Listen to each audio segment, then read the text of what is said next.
ఇది జూన్ కదా, July, August, September, October, November are డిసెంబర్లో అంటే ఇంకొక 5-6 నెలల్లో ఉత్తరప్రదేశ్ ఎన్నికలు జరిగే అవకాశం ఉంది. పంజాబ్, ఉత్తరప్రదేశ్. ఇందులో ఉత్తరప్రదేశ్ మెయిన్.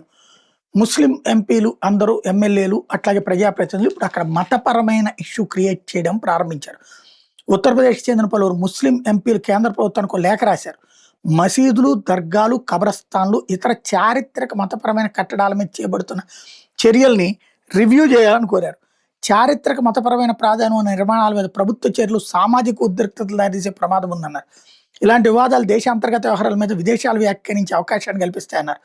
వారణాసిలోని జ్ఞానవాపి మసీద్ అంశం మీద పాకిస్తాన్ అధ్యక్షుడు చేసిన వ్యాఖ్యల్ని ఉదాహరణగా ప్రస్తావించారు. భారత రాజ్యాంగ న్యాయ వ్యవస్థ చట్టబద్ధ ప్రక్రియను గౌరవిస్తున్నటువంటి అంశాలను పరిష్కరించాలని కేంద్రాన్ని కోరారు. వారసత్వ కట్టాలకు సంబంధించిన వివాదాల్లో రాజకీయ జోక్యం కాకుండా చట్టపరమైన మార్గాలను అనుసరించాలని కోరారు.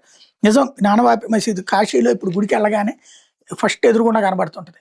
అది ఒకప్పుడు గుడి అని తెలుసు, అయినా సరే పురావస్తు శాఖనే ఆగారు. అలాగే భారతదేశంలో అయోధ్య, మధుర, కాశీ, సోమనాథ ఈ 4 ఆలయాలలో మాత్రం గుళ్ళని కూల్చి పైన కట్టిన మసీదుల్ని ధ్వంసం చేసి మళ్ళీ గుళ్ళు కట్టుకుంటామని హిందువులు అన్నందుకు మొదట జవహర్లాల్ నెహ్రూ ఒప్పుకున్నాడు. ఆ రోజును ప్రారంభించిన తర్వాత సోమనాథ ఆలయం అట్లాగే పూర్తయింది. కానీ ఇనాగరేషన్ టైంకి వెళ్లకుండా సెక్యులర్ అంటే అప్పుడు డ్రామా ఆడినోడు నెహ్రూ.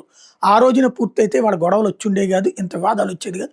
బీజేపీ పుట్టేదో లేదో కూడా తెలియదు. కానీ ముస్లింల కోసం అని చెప్పేసి మాట తప్పినటువంటి వైనమే అసలు చర్చకు కారణం అవుతున్నది. ఈ మూడిటి విషయంలో పురావస్తు శాఖ ఆలోచనలు కూడా ప్రజలు చేసే ఉద్దేశం లేరు, అది గుర్తించాల్సి ఉంది.